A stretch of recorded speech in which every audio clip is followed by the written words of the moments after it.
안녕하세요. 오늘 저희가 함께 파헤쳐볼 자료는요. 한국 비례대표 국회의원의 역할에 대한 상당히 흥미로운 질문을 던집니다. 네. 원래 비례대표에는 전국적인 시각, 또 전문성을 대변해야 할 텐데요.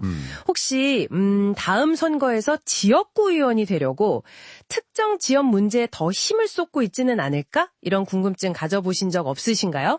네. 오늘 분석할 연구가 바로 그 지점을 파고듭니다. 제20대랑 21대 국회 비례대표 의원들의 상임위원회 발언 기록을 아주 샅샅이 분석했어요. 아, 발언 기록을요? 네. 그래서 이분들이 특정 지역을 얼마나 자주 또 얼마나 집중적으로 언급하는지, 그리고 그게 이제 실제 다음 선거 공천이나 당선에 어떤 영향을 미치는지, 그걸 살펴봤습니다. 와, 정말 흥미로운데요. 그럼 이 자료를 통해서 비례대표 의원들의 실제 활동 모습, 또 그 이면의 어떤 정치 현실 같은 걸 한번 제대로 파헤쳐보죠. 네, 좋습니다. 연구에서 가장 먼저 딱 눈에 띄는 결과는 뭐였나요? 가장 분명하게 드러난 건요, 그 상임위 발언에서 특정 지역 이름을 자주 언급할수록요. 자주요? 네. 그럴수록 다음 선거에서 그 지역구 공천받고 또 당선될 가능성이 눈에 띄게 높아졌다는 겁니다. 아, 그러니까 발언 횟수 자체가 그냥 중요하다 이런 거군요. 네, 그렇습니다. 왜 그런 결과가 나온 걸까요? 좀 신기한데요? 연구자들은 이걸 이제 비례대표 의원들이 재선을 위해서 지역 유권자들한테 자신을 알리려는 일종의 신호보내기 전략으로 해석하더라고요. 신호보내기요? 네. 자주 언급하는 것 자체가 내가 당신들 지역 문제에 이렇게 관심이 많고 노력하고 있다, 이걸 보여주는 거죠. 예를 들면 연구에 나온 사례로는요, 송옥주 의원이 고향인 화성시 하수 문제를 계속 언급하고, 또 이미자 의원은 경북 상주의 태양광 문제를, 윤소아 의원은 전남의 의료 논제를 꾸준히 제기한 그런 사례들이 있었습니다. 아하, 결국 다음 선거를 위한 포석 갈긴 셈이네요. 네, 그런 셈이죠. 그런데 왜 이렇게 비례대표 의원들이 지역구 출마에 좀 과장하면 목을 매는 걸까요? 이유가 있겠죠. 그 배경에는 한국 정치의 어떤 구조적인 문제가 좀 있습니다. 현실적으로요, 비례대표로만 계속 당선되기는 진짜 하늘의 별 따기 수준이에요. 아, 그렇게 어려워요? 네. 17대 국회 이후로 비례대표로만 재선에 성공한 사례가 딱 8번뿐이라고 합니다. 8번이요? 와, 거의 없네요. 그렇죠. 게다가 전체 국회 의석에서 비례대표가 차지하는 비율도 계속 줄어들고 있어서요, 지금 22대 국회 기준으로는 약 15% 정도. 이게 세계적으로도 거의 최저 수준입니다. 아, 제도가 안정적인 길을 열어주지 못하는 거네요, 어떻게 보면. 그렇죠. 게다가 비례대표 공천 과정 자체가 좀 불투명하다는 비판, 소위 밀실야합 이런 지적도 계속 있었잖아요. 맞아요. 그러니 의원들 입장에서는 차라리 좀 예측 가능성이 높은 지역구 선거가 더 매력적으로 보일 수도 있겠네요. 네, 맞습니다. 그런 구조적인 요인이 상당히 큰 동기부여가 되는 거죠. 자, 그럼 다시 그 발언 내용으로 좀 돌아가서요. 자주 언급하는 게 중요하다고 하셨는데 혹시 특정 지역에 집중해서 파고드는 건 어떤 영향을 미칠까요? 네. 그 한 지역만 계속 언급하는 건 오히려 좀 역효과가 나지 않을까 싶기도 한데요. 정확히 보셨습니다.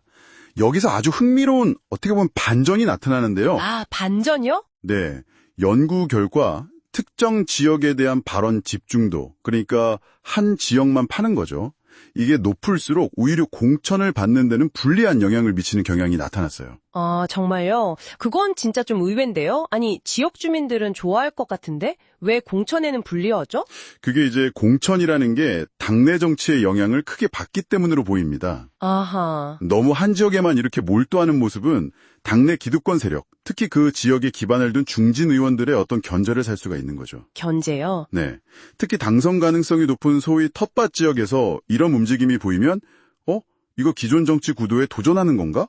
이렇게 받아들여질 수 있거든요. 약간 너무 튀지 마라, 이런 내부적인 견제가 작용하는 거죠. 아하. 그 복잡한 당내 역학관계가 작용하는 거군요. 그렇죠. 그럼 공천을 받고 나서는요? 실제 선거에서는 그 집중했던 게 좀 도움이 될 수도 있지 않을까요? 지역 주민들한테는 어필할 수 있을 것 같은데. 네, 맞아요. 연구에서도 그런 가능성을 일부 보여주긴 합니다. 일단 공천을 받고 나면 그 특정 지역에 집중했던 이력이 유권자들한테는 이 사람 진짜 지역 밀착형 후보다, 이런 인상을 줘서 당선에는 약간이나마 긍정적인 영향을 줄 수도 있다, 이런 분석이 나왔습니다. 재밌네요. 그러니까 당내 공천 논리랑 실제 유권자들의 표심 사이에는 좀 차이가 있다, 이렇게 볼 수 있겠네요. 네, 그렇습니다. 그 간극이 보이는 거죠. 임기 중에 어느 시기에 이런 경향이 더 강하게 나타나는지도 궁금한데요. 아무래도 선거가 다가오는 후반기에 더 지역에 공을 들이지 않을까요? 다들 그럴 것 같은데? 저희도 연구진도 그렇게 예상을 했는데요. 분석 결과는 좀 더 복잡했습니다. 아, 또 복잡해요. 네. 오히려 공천에는 임기 전반기의 지역 언급 빈도가 더 중요했고요. 전반기요? 네. 그리고 그 집중도는 오히려 후반기에 더 부정적인 영향을 미치는 경향도 나타났어요. 그렇군요. 그럼 뭐 후반기에는 재선 경쟁이 치열해지니까 지역 발언 횟수는 늘리되 특정 지역에 너무 집중하는 건 당내 눈치를 보면서 좀 조절해야 하는 뭐 그런 비례대표 의원들의 복잡한 계산이 깔려 있다. 이렇게 볼 수도 있겠네요. 네, 그렇죠. 그런 해석이 충분히 가능합니다. 후반기일수록 더 조심스러워지는 그런 딜레마가 있는 거죠. 오늘 살펴본 연구는 결국 비례대표 의원들이 재선을 위해서 지역구 의원처럼 행동하는 경향이 분명히 있고 네. 특히 얼마나 자주 지역을 언급하느냐가 공천과 당선에 실제적인 영향을 둔다는 점을 명확히 보여주네요. 그렇죠. 하지만 동시에 특정 지역에 얼마나 집중하느냐는 이게 공천 과정에서는 오히려 걸림돌이 될 수 있다는 그런 복합적인 결과도 드러났습니다.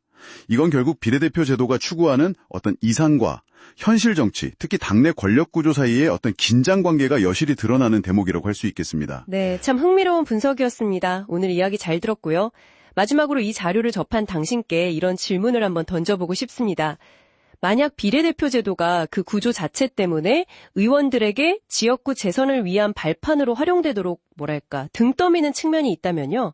과연 이 제도가 본래 목표했던 전국적 대표성이나 전문성 강화라는 역할을 제대로 하고 있는 걸까요?